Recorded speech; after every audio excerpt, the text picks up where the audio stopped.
Saya akan ulaskan berkenaan dengan hadis 40 pada 2 minggu lagi. Kita akan bincang hadis 40 ini dengan panjang lebar kerana orang nak suka nak tahu tentang hadis 40 ni sebenarnya apa dia.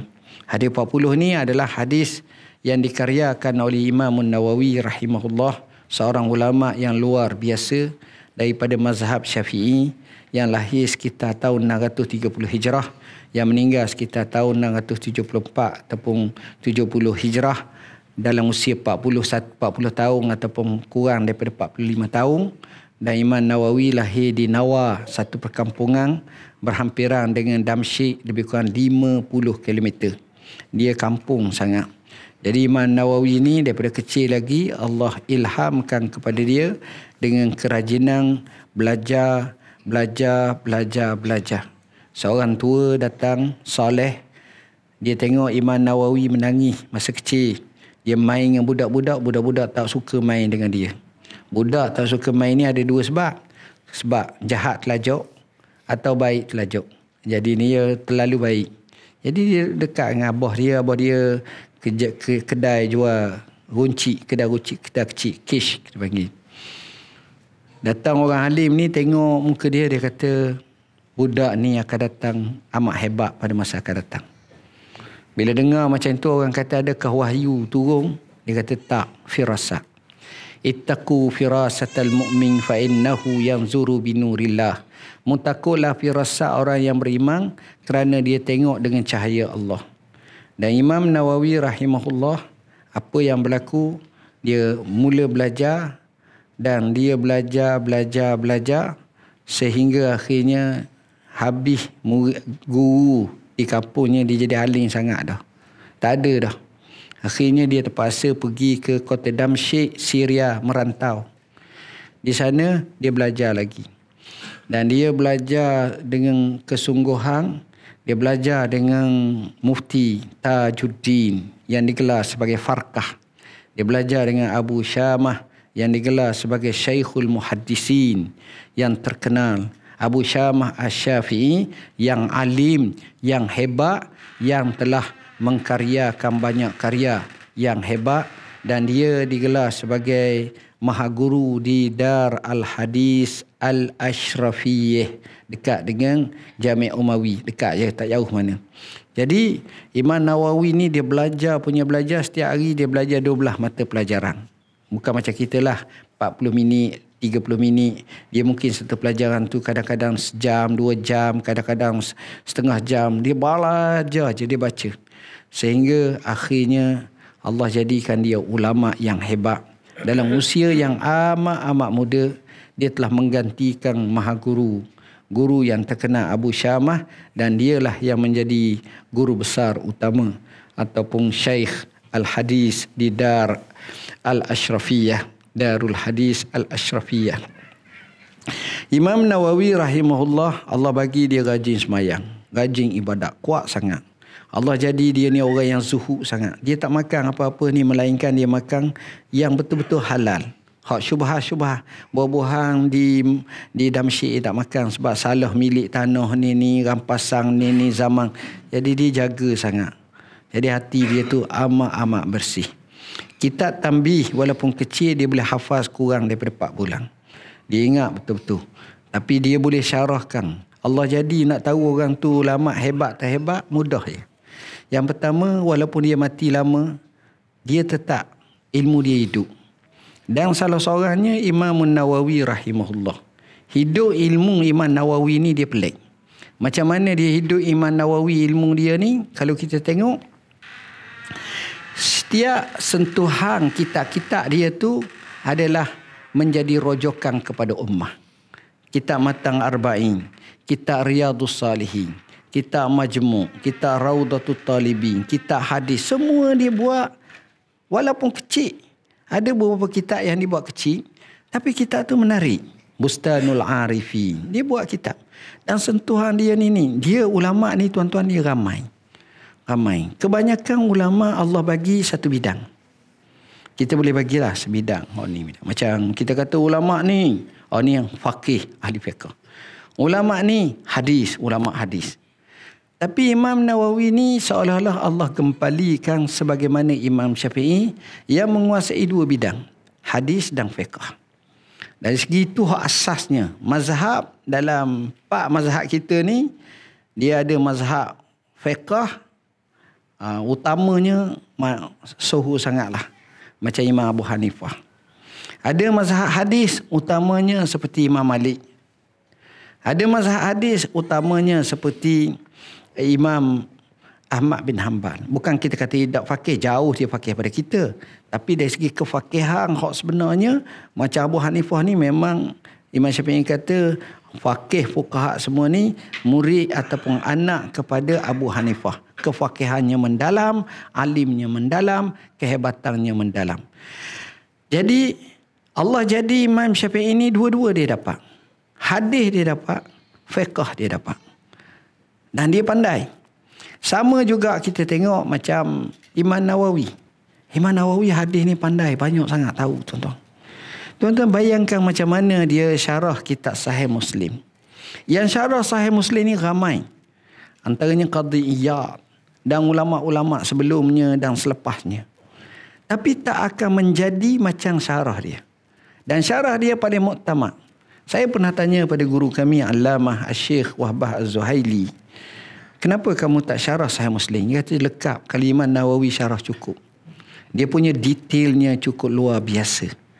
Dia karang kita hadis Riyadhus Salihin menjadi rojokan kepada ummah. Kisah menarik. Dia tapih hadis-hadis. Dia juga mengarang kitab hadis 40 ni. Dan kitab hadis 40 ni paling meletup. Walaupun nama 40 sebenarnya dia masukkan 42 hadis. Cuma datang Ibn Rajab Al-Hambali dia tambah 8 lagi. Jadi hak dia tambah tu, jadi dia cukupkan dalam buku Jami' Al-Ulum Wal-Hikam syarah dia ni kepada 50 hadis. Oleh kerana itu kami namakan hadis ni syarah kami sebagai kafi, dan hak melengkapkan 8 hadis lagi tu kami panggil Tatmim Al-Kafi. Al-Imam An-Nawawi rahimahullah, dia apa yang dia buat tu, saya tengok tok-tok guru kemudian ramai yang kan hadis 40, hadis 40. Tapi tidak sebagaimana sekuat Imam Nawawi hadis 40 dia. Guru kami sendiri pun ada karang hadis 40. Tapi tak semasyhur macam tu. Ulama lain pun ada kumpul, himpun hadis 40. Tapi dia ni jami' dan manik. Kebanyakan. Isu apa-apa pun, kalau kita tengok, siapa yang beramal dengan cukup hadis Imam Nawawi ni, hidupnya pun bahagia dah. Tak ada masalah dah. Dia boleh melayari ke bahtera kehidupan dia mengikut petunjuk Nabawi. Ini Imam Nawawi. Dan Imam Nawawi ni, dia ni orang yang fakih. Orang fakih ni dia lain tuan-tuan, bukan kaki ceramah. Dia kaki ceramah ni lain. Fakih ni, bila dia buat satu hukum, hukum tu bersesuaian dan orang boleh terima. Dan menyelamat. Kita dah hukum tu tak kira. Betul tak kira dah. Panas sejuk, hujan panas ke apa tak kira, dia tak. Macam contohnya, kalau beri satu pandangan kita tengok. Dia beri satu pandangan tu mendamaikan. Dia beri satu pendapat itu sesuai. Macam contohnya, Nabi kata orang yang baca khutbah pendek, semayang panjang itu tanda fakih. Kan pelik. Kita kadang-kadang khutbah panjang, semayang pendek. Dia terbalik. Nabi sebut macam tu. Dan Imam Nawawi ni dia fakih sungguh. Dia karang banyak kitab fiqh. Dan kitab Minhaj, kalau kita tengok daripada dulu sampai sekarang, kita akan dapati bahawa kitab Minhaj ni lah sumber utama mazhab Syafi'i. Ulama ni ramai tuan-tuan. Dia zaman mula mengasah, zaman mula mengembang, zaman mula mensyarah, zaman buat hawashi, zaman buat ringkasan mukhtasar, zaman buat apa lagi kita kata tahqiq dan seumpamanya. Tapi Imam Nawawi yang beza dengan Imam Syafi'i hampir 500 tahun, yang ketika itu ribuan ulama datang, murid Imam Syafi'i, lepas murid kepada murid Imam Syafi'i, ulama-ulama yang hebat datang seperti Mawardi ada, seperti Syirazi ada. Syirazi ni suhu digelar sebagai syaikh, alim sah ni sah semua ni. Baihaqi ada lebih dulu lagi. Begitu juga Izzuddin bin Abdissalam dekat-dekat dengan Imam Nawawi, kemudian sebelum tu sikit Semuanya alim belaka. Bukan tak alim, alim sungguh-sungguh hebat. Tapi Imam Nawawi ni seolah-olah dia mengkaedahkan mazhab Syafi'i ni. Mari dia. Lepas pada tu pecahlah kok Rafi'i ke Nawawi ke Syekh Ramli ke Syekh Ibn Hajar Al-Haytami ke, semua ambil daripada dia. Tak boleh lari. Macam mana orang macam tu? Sebab dia luar biasa Allah bagi. Sebab itu tiba-tiba datang seorang hamba Allah pergi condemn apa yang disebut oleh Imam Nawawi. Saya rasa pelik benar lah. Ajaib lah orang ni. Mana wujud di Malaysia orang yang lebih hebat pada Imam Nawawi, iaitu patut kita kena hormat betul lah kalau dia betul-betul hebat. Tapi kalau sekadar bercakap je hak ni gini-gini dengan akal yang lemah, maka lemah. Lau kana ad-dinu bir-ra'yi lakana asfalal khuffi aula bil mas. Kata Sayyidina Ali, kalau ilmu itu, agama itu hanya berkisar, dibina berdasarkan logik akal, maka kalau kita pakai khuf, bawah tapak kaki khuf tu sesuai kita sapu. Tapi tak, kita sapu atas. Bila kita ambil air semayang, sudah kita pakai khuf, dengan syarat-syarat dia, sapu sebelah atas sikit. Sepatutnya bawah-bawah. Sebab bawah kotor, jalan pijau. Tapi tak. Sebab hukum bukan berdasarkan akal semata-mata, tapi dia berdasarkan kehendak Allah. Qala Allah, qala Rasul. Kemudian kita carilah asbab, kita carilah maslahat, kita carilah illah, kita carilah hikmah, kita carilah asrar, rahsia di sebalik itu. Mesti kita akan menemukannya. Mungkin pada pandangan kita gini dulu, tapi sebenarnya tak, rupa-rupanya lain. Jadi Imam Nawawi rahimahullah, dia sumbang cukup hebat. Dalam ilmu ni memang dia cukup hebat. Apa-apa yang disumbang ni hebat. Tuan-tuan bayangkan Syirazi rahimahullah, Asyirazi ni ulama agung yang mengarang satu kitab fiqh yang dianggap sebagai induk dalam mazhab Syafi'i tahun 300 Hijrah lebih. Syirazi digelar sebagai Asy-Syaikh. Orang tanya, apa nak panggil kamu Syaikh?